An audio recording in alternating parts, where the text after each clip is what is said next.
Well, good morning there. It's another beautiful morning. Sunny and partly cloudy. Good temperature outside, so figured today's going to be a good day to do a driveway job video. And, well, we have this 2019 Silverado. Picked it up the other day, and essentially, customer complaint was they were driving and stopped and then proceeded to try and go, and it was like it was in neutral. Put it in drive, low, every gear, and it just did not want to go. But he could put it reverse and it would move just fine in reverse. No fault codes, no prior issues, just all of a sudden absolutely no forward engagement. He was able to get it to the house. I went to go pick it up with a trailer. Figured, I'll just drive it up. I get there, I have the same problem he did. Put it in drive, no go. Might as well have been in neutral, because all it would do is roll. But if I put it in reverse, it moved like there was no problem. So what I ended up having to do was create a transmission fault per se, so it would put itself in limp mode. Essentially that, if I'm not mistaken, locks it in the third gear. It's kind of a fail-safe. And when I did that, which I just pulled the trans control module fuse, it moves. So I don't feel like there's an actual major mechanical issue with the transmission, and there is a problem with a component inside here, which we're gonna drop the pan on the ground, pull the valve body out to inspect, and I'll show you as we proceed through to see if what I suspect the problem is the fault. Otherwise, we may have a bigger problem. But here we are, beautiful outside. We're gonna do this on the ground to hopefully show you that you can also do this on the ground if you take the time and don't have a lift. Another reason probably why maybe that I'm not gonna use a lift to do this job. Well, we have something on the lift, which I was supposed to have off by yesterday. Unfortunately, I broke a tool that I need to do the job. Tool being trying to get the crankshaft bolt out, or the harmonic balancer bolt out, I should say. And there's a holding tool that you use, which, well, it didn't want to hold. It broke. So I have another one coming. So hopefully we can get to that later today. But it is nice outside, so we'll move on to this out here. Alright, now we got ourselves comfortably squeezed underneath the truck, which you can see behind me. I do have a jack stand here, which I could probably go higher with it to give myself some more room, but I also don't want it to be too far from a drain pan, because it is a little windy today, even though I am tucked between two shops. And I'm going to try and prevent as much splatter from going everywhere as possible, because even though this is a shop, I don't like to have a mess all over the concrete. I do have my big cookie sheet, essentially. It is not a cookie sheet, but drain pan, and we're going to drain the fluid first, which some of them are 14s, I guess, but this one is a 10 millimeter, so we're going to pop that loose, let it drain, and then we will proceed to go around and pull off all of these 10 millimeter bolts around the pan. And we'll pick up once it's done draining. So as you can see, the pan is definitely shallower where the plug is at, which means that not all of this fluid is going to be drained out. Okay, so what you're going to do, which I did start while it was draining, is you'll pull off all the 10 millimeter bolts starting towards the back, so where the dry shaft goes in, being the rear of the transmission, starting that way. And what's going to happen is what's going to happen as you get towards the front on both sides, which you may want to hold your hand here once you get too far up, it's going to allow that pan to kind of drop down at an angle to try and drain some more of this into your bucket so you don't make a giant mess. If you have watched any of the older videos, you may have seen my son while he was doing his transmission on the ground drop the pan. Yes, and we're going to try to not make that same giant mess right here. So I'm going to go around slowly and pull the rest of these 10 millimeters out. I'll go ahead and put that plug back in, and then try and let the pan drop just a little bit to drain before we pull it the rest of the way down. Let's see if we can do it. I fibbed. I actually left the drain plug out, so as I pulled these out and it tilted down, it allows it to come more out of that drain hole instead of just spilling over the end and possibly hitting the exhaust, which it's going to, and making a bigger mess. But at least I can try and convince it all to go in there. So we'll let that drain a little bit more, and then we'll pull these last two out up here and then let it come down. Okay, I think we've let that drain long enough, so we're gonna go ahead and put my hand on the bottom to help it not just fall straight down. We're gonna pull these last two bolts out. There's one. Oh. Now, when in doubt, if you drop one of these, it's probably going to find its way into the bucket. Every time.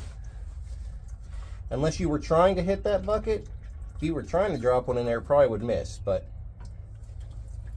you can see it went down some more and started draining some more, but that's okay. We're going to pull this last one out.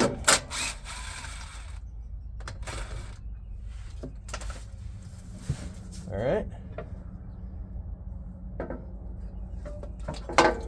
You can see when I tip it, more fluid comes out, which that's what we want to do. We want it to come out over there, not over here and make a giant mess, because I do have to tip it this other way to get it out past the exhaust there, you see, right? And let's see if I can still feel fluid in there, but let's see if I can get this to come down, which we did. Perfect, without spilling it so far on ourselves. So we'll go ahead and dump this into here, at least most of it. Now we'll put this plug back in the pan, because I'm going to set it down over here out of the way, and then I'll move the cookie sheet and my catch pan underneath the transmission to, again, hopefully reduce most of the mess. And by the way, this pan gasket is reusable. Most of your kits may come with one, but if for whatever reason you got one that doesn't, they are reusable, and it's probably better than the aftermarket one you're going to get. I'm also going to pull this filter out right here, which you just wiggle and drop it. Where it goes into the transmission is going to have some more fluid come out, so be prepared for that. We'll kind of position this, which this is not big enough for the whole area, so the little drips are probably going to hit my cookie sheet, which is another reason why I have it. But we want to catch the big amount, so we're going to wiggle. Don't put your hand under here because it'll get soaked. Oh, and I lied. Look, not a whole bunch came out of that, but we do have it coming out of the filter, so that's okay. We'll let majority of that drain like so. And of course the seal that goes on here never comes out with it. Well, most of the time doesn't come out with it. It's still up in the transmission, not a problem. We can get that out later before we go back together.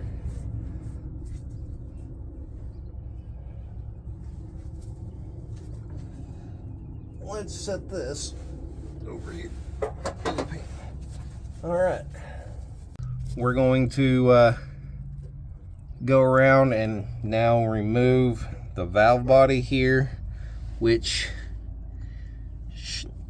what I'm going for is inside there, but the valve body itself, we got to take out. Here's your spring for the shifter anyhow. I believe that's an 8mm. Pull that out, and then there is several, I don't remember, I'll count them out, of these right here, which I believe is a Torx Plus. It is a special socket. You see it looks a little different. Those are the ones that specifically hold the valve body to the transmission. And then, and I'll show you over there as well, the main electrical connector, you got to disconnect that. So let me get over there and we'll show you that.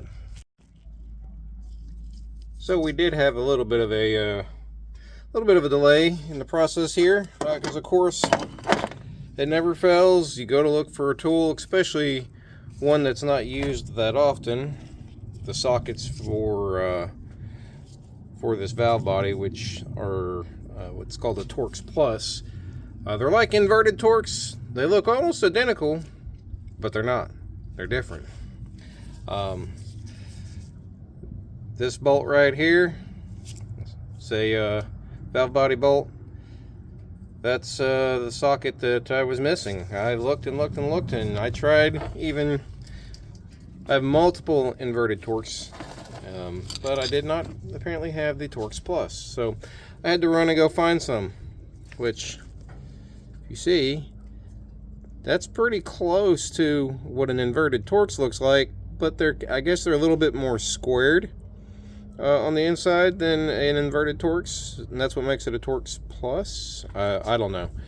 Anyhow, so now we've got them again. We're gonna climb back under the truck on the ground and now continue taking the valve body off. Alright, so we took the 8mm out for the little shift lever spring, that long thing over there, and now we're going to take off. So you can see there's the electrical connector that passes through the case into the transmission, which essentially is connected to this up there, and the way to disconnect it is push this little thing in like so, and then comes down like that. That has essentially unlocked the valve body pins from that connector on the outside. So after we get all those Torx Plus bolts down here removed, we will essentially tilt the valve body down and then kind of pull it that way to unseat those connectors. Well, I guess I should have videoed pulling it down, but essentially that plug over there, after you get the last bolt, well, when you get to the last bolt, again, like you do at the pan, you want to hold your hand up there, take the bolt out, and then you'll drop this front side, front side down, and then you'll just kind of slowly wiggle and slide it out. So you'll drop the front side down and wiggle and then pull it this way to unseat that connector. And yeah, now we'll go take the valve body in and disassemble it.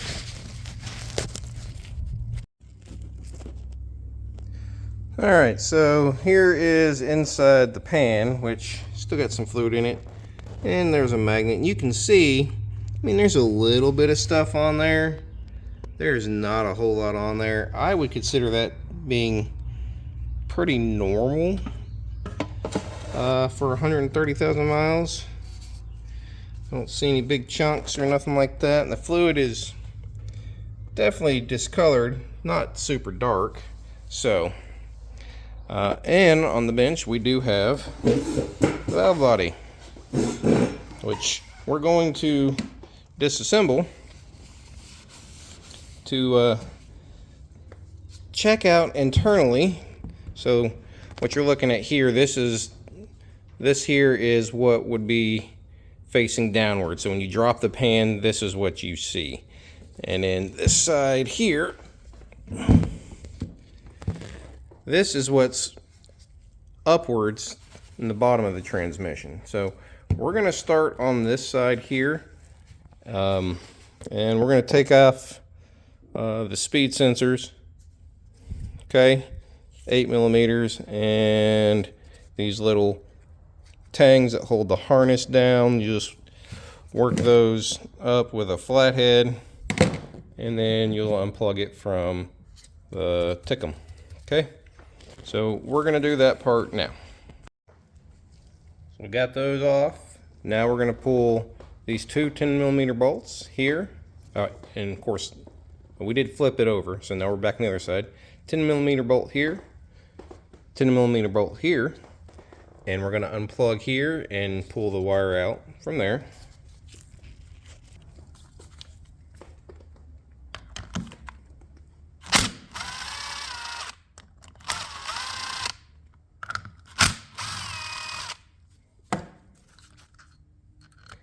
And be mindful, I would try and keep these, well, don't try, definitely keep these all separated, because all of these bolts, although some of them may be like all these 7mm and 8mm, may be the same head size, they do go back in a specific spot. Generally, all of these go on this. Do not mix these up with any of the other ones, because these are specific to the tickum. So just, I'm going to take them out and generally kind of set them together with what they came off of. Alright, so we're going to pull out these two, which I already did, 8mm on this side. We're working on pulling the tickum off. Then you should have the 1, 2, 3, 4, 10mm, and then 1, 2, 3, 4, 5, 7mm. We'll break all those loose, and that'll allow us to pull this off. Again, make sure you keep very close track of where the bolts came out from, because they should really go back in the exact holes they came out of. And we have the tickum off, which I've left all the bolts in the holes. That way I can, it helps me keep better track of them. So we are getting closer to what it is that I am wanting to inspect. And we'll move on to the next part. So we did pull out well, this is for the shifter anyhow. Slide that out, set it aside. We pulled the seals off out of here, which we got new ones to go back in. And these are all 7mm on this side. We're going to pull these ones out and retain them for this side. And then over here, there's those 7mm as well, which those are specific to that. We'll take those out and set them in their own pile, and then we'll be able to separate the two halves of the valve body and see if what I'm suspecting is actually happened. Okay, all right, let's see. Let's take this apart here and set this over here. Ooh. And what do we see here? Look, See this thing right there? That's a check ball.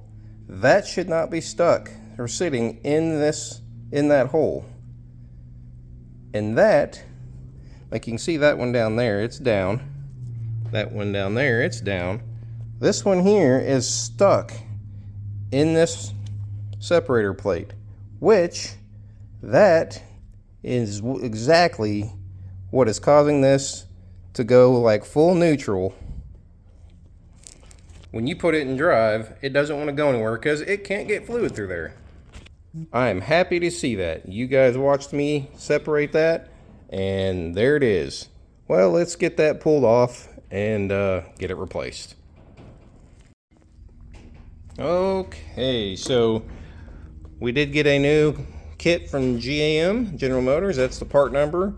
It is, I guess, the second design kit. It's the one that specifically goes to this. Some of the earlier versions before this, I guess the first design or whatever, only had 7 check balls, and you're able to update them. Here's the check balls out, and add an 8th one. We have already replaced the check balls. 1, 2, 3, 4, 5, 6, 7, 8.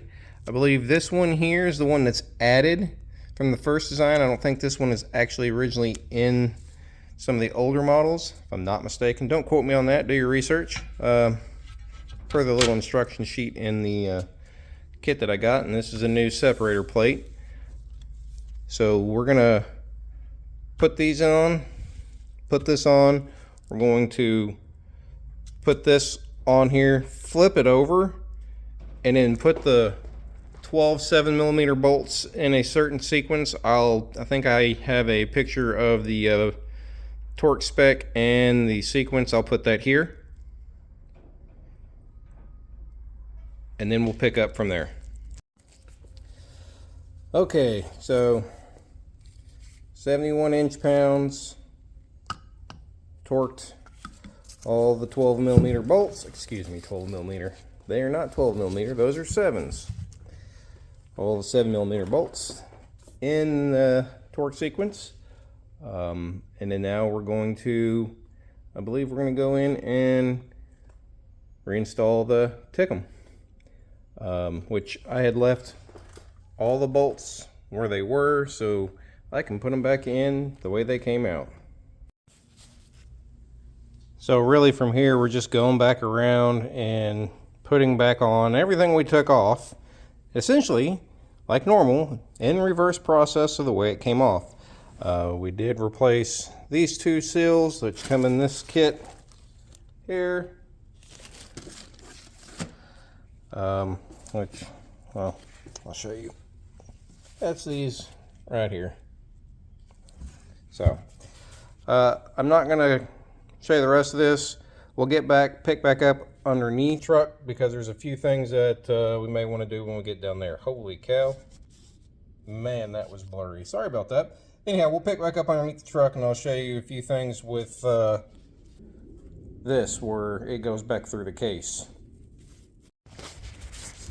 Alright, so we're back here under the truck again, and if you look right there, that is where the Tickum connects to this harness through the outside. So what we're going to do though to get it back in there, which we could have done this before taking it out, there was a little safety tab right here. So pop that up. Doesn't go up much, but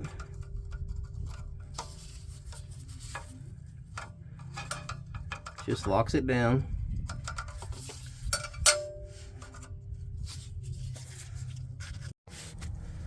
Well, I thought it had a connector or a safety tab on there, but it's missing.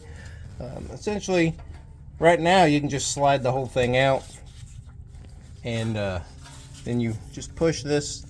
You'll twist this up off of this, and it'll helical or helix off like so. This right here, this piece is called the pass-through. It is what actually sits in that hole and helps seal up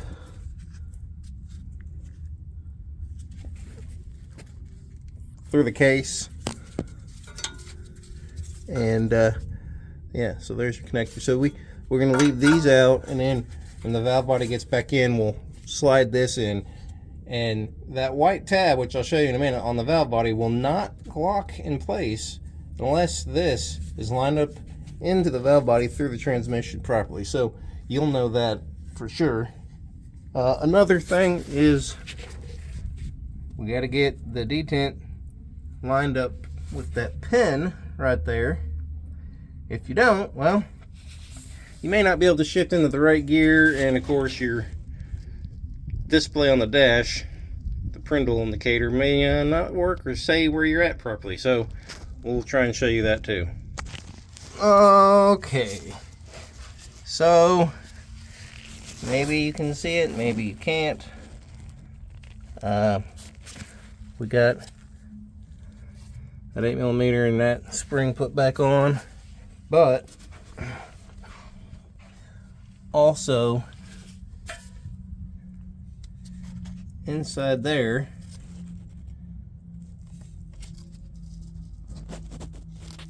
is a pin that comes from this. Yeah, you can kind of see it. Yep, it rides in there along with that. That way, when you move your shifter, it moves this, and everything knows what to do, right? Right, supposedly. That's what everybody says. So we got that on there. The valve body is up there. We've put our bolts in there, so I held it up there and sent one here and one here in by hand to hold it. Then we're going to go around. We're going to tighten all of those down. I believe there were 6 of them.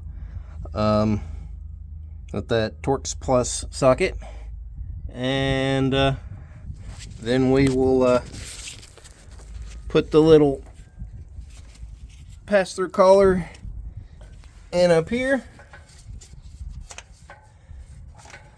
and then reconnect that to the Tecum. And something I didn't take off earlier, but there was a shield here. There it is, heat shield from here to here. It's in the way of moving that little tab, so we took it off for access, ease of access, and to fill it up as well. The plug is up there where like a traditional dipstick would go. This not being traditional by any sense of the matter, whatever the case. Who can't speak English? Yeah. So anyhow, we pulled that off to gain access. So we're going to go around, torque all these down now. Okay, so I got all these torqued, and then now we slid on a little sleeve up there, and it only goes in one way. You just kind of turn it until you feel it go in and slide and lock into place. And then, like I said, if you don't have it in place, this will not go up. Once it's in place, that goes up, and that locks that part in. And then now you put the connector on. Okay, which it should only go in one way because it's got little indexes or indentions or whatnot, I should say. All right. And when you get it in place, lined up with everything, you can turn this and it'll slide it on in where it should be. Well, if you could see what I was doing. All right. So you get that locked into place. That's good. All of that was put on, and that's good. Yep. Yep. Put a new filter on. And then now, let's put the pan on. Oh man, looks blurry again. That's a little better. I doubt it. There's not a lot of transmission fluid all over the camera. Everything looks all glary. Sorry about that. Anyhow, so now we're going to put the pan on. And then we're going to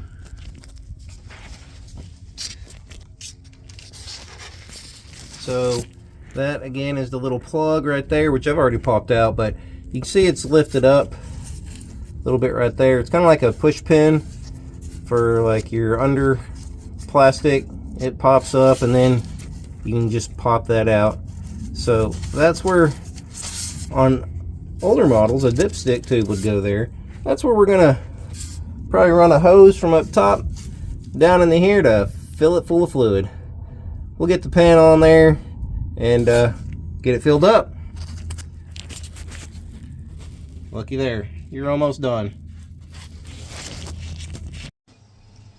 Okay, well, we've come to the completion anyhow.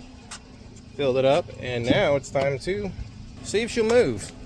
I did already hook into it and reset my faults that I had created, but it always had reverse,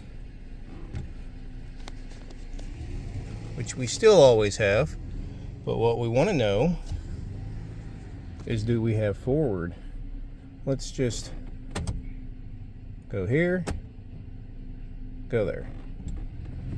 Oh, would you look at that? It drives. Let's go out to the street. Okay, now we're on the street, and away we go. It goes forward. Buckle your seatbelt, driver. All right, success. It's fixed. So if you have that problem, well, this may be your problem. Maybe. Thanks for watching. See you on the next one.